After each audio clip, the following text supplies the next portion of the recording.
अस्सलाम वालेकुम students and welcome to your maths class. Students, आज की वीडियो में हम क्वेश्चन नंबर 7, 8 और 9 करेंगे एक्सरसाइज 1.3 का। तो क्वेश्चन 7 है, Mirha bought a toy for rupees 1500 and sold for rupees 1520, what was her profit percentage. ठीक है, तो स्टूडेंट्स अब यहाँ पे हमने प्रॉफिट नहीं निकालना, प्रॉफिट परसेंटेज निकालनी है। और प्रॉफिट क्या होता है कि जितनी आपकी सेल प्राइस है उसमें से आपने कॉस्ट प्राइस माइनस कर देनी है। इसका क्या मतलब हुआ कि आपने कोई एक चीज़ बाई की, लेट सपोज आपने एक चीज़ बाई की 1000 रुपीज़ की, ठीक है, और आपने उसको सेल कर दिया 1500 पे। ठीक है, तो इसका क्या मतलब हुआ कि आपको जो प्रॉफिट हुआ वो कैसे आपने कैलकुलेट किया कि जो सेल प्राइस है यानी जितने पे आपने वो चीज़ बेची, आपने 1500 पे बेची और बाई कितने की थी 1000 की, तो आप इन दोनों को सब्ट्रैक्ट कर देंगे तो आपका प्रॉफिट आ जाएगा। इसी तरह मिरहा ने एक टॉय बाई किया है जिसको उसने 1500 पे बाई किया है, ठीक है, और उसने कितना उस पर प्रॉफिट लगाया, 20 रुपीज़ का प्रॉफिट रख के उसको उसने सेल कर दिया, यानी 20 रुपीज़ उसको प्रॉफिट हुआ। लेकिन हमने क्या कैलकुलेट करना है, हमने प्रॉफिट परसेंटेज कैलकुलेट करनी है, यानी जो भी हमारा आंसर है उसको हमने परसेंटेज में बताना है। तो सबसे पहले हम डाटा लिख लेते हैं और फॉर्मूला लिख लेते हैं, इसको सिंप्लीफाई करते हैं। So let's start the question.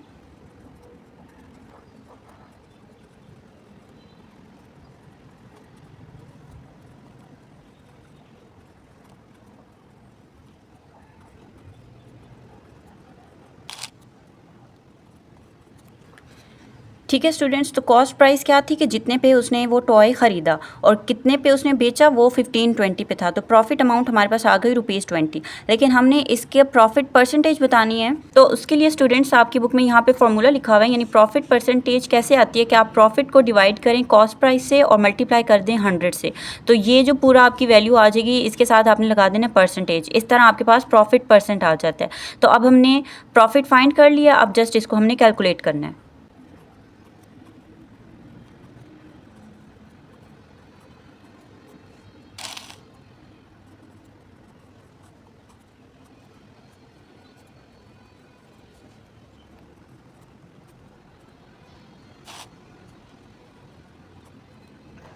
Okay students, तो प्रॉफिट परसेंटेज हमारे पास आ गई है वैल्यू 1.33%।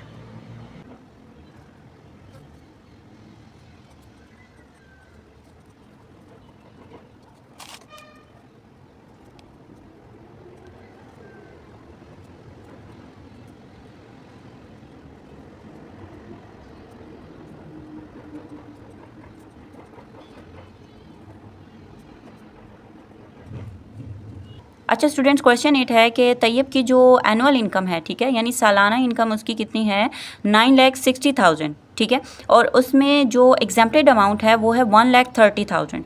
तो एग्जाम्प्टेड अमाउंट क्या होती है, वो अमाउंट जो इस इनकम में से हम निकाल देंगे, ठीक है, यानी इस इनकम में से इतनी अमाउंट हम निकाल दें तो बाकी जो अमाउंट बचेगी उस पे जब हम टैक्स अप्लाई करेंगे विद रेट ऑफ 0.75%, तो वो कितनी अमाउंट ऑफ टैक्स पे करेगा। ठीक है, यानी अब आपको समझ में आ गई कि हमारे पास जो इनकम आएगी इनको हम सब्ट्रैक्ट करेंगे, तो जो इनकम आएगी उस पे हम टैक्स का रेट फाइंड करेंगे। तो स्टूडेंट्स, डाटा मैंने लिख लिया है कि एनुअल इनकम उसकी थी 9,60,000, एग्जाम्प्टेड अमाउंट हो जाएगी 1,30,000 और टैक्स का क्या रेट है 0.75%। अब हमने जस्ट क्या करना है, हमारे पास जो टैक्सेबल इनकम आएगी यानी कि जिस इनकम पे हमने टैक्स फाइंड आउट करना है वो कैसे आएगी, एनुअल इनकम में से एग्जाम्प्टेड अमाउंट माइनस कर देंगे तो ये हमारे पास इनकम आ जाएगी जिस पे हम टैक्स अप्लाई करेंगे। तो जस्ट इसका हम 0.75% निकाल देंगे, इन दोनों को मल्टीप्लाई करेंगे तो हमारे पास टैक्स अमाउंट आ जाएगी। तो ये मैंने इसको जस्ट यहाँ पे मल्टीप्लाई किया है। स्टूडेंट्स, ये यहाँ पे मैंने पॉइंट रिमूव नहीं किया, यहाँ पे मैंने परसेंट को यहाँ पे मैंने डिवाइड कर दिया, ठीक है, परसेंट का मतलब होता है 1/100। तो ये 0.75 होगा, ये 0 इससे कैंसिल हो जाएगा, जस्ट आपने बाकी कैलकुलेटर में पुट करना है, इसको सिंप्लीफाई करना है तो आंसर आ जाएगा। तो इतनी अमाउंट तैयब को पे करनी पड़ेगी टैक्स अमाउंट की अपनी टोटल इनकम में से, ठीक है।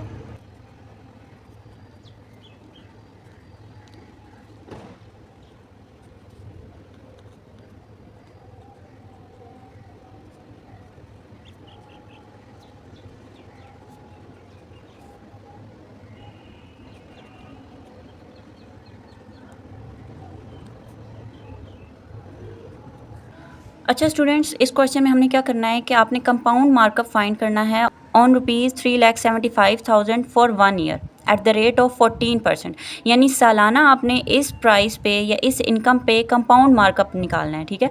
कंपाउंड मार्कअप क्या होता है स्टूडेंट्स, कि अगर आपके पास कोई एक प्रोडक्ट है, ठीक है, और उसकी कोई एक प्राइस है, लेट्स सपोज 1000 प्राइस है, और आपने अपना प्रॉफिट उसके ऊपर लगाना है, तो आपकी अब न्यू प्राइस लेट्स सपोज 1050 है उसकी न्यू प्राइस, ठीक है। तो ये आपने जो 50 बीच में लगा दिया वो कंपाउंड मार्कअप आ जाता है। कंपाउंड मार्कअप क्या होता है कि अगर आप उसकी नेक्स्ट ईयर दोबारा प्राइस इंक्रीज़ करते हैं तो अब 1050 पे आप इंक्रीज़ करेंगे, 1000 पे नहीं करेंगे, ठीक है। यानी जो सिंपल आपका प्रॉफिट होता है वो ओरिजिनल प्राइस पे होता है, लेकिन जो कंपाउंड मार्कअप होता है वो आपकी न्यू प्राइस के ऊपर होता है। अब आपने न्यू प्राइस पे, यानी कि अब ये जो प्राइस लिखी हुई है या ये जो अमाउंट लिखी हुई है, इस पर आपने कंपाउंड मार्कअप फाइंड करना है। अब इसका फॉर्मूला आपकी बुक में लिखा हुआ है, जस्ट हमने वैल्यूज़ उसमें पुट करनी है। पहले हम डाटा बना लेते हैं कि हमारे पास क्या गिवन है, और फिर वैल्यूज़ पुट करते हैं तो आपका आंसर आ जाएगा।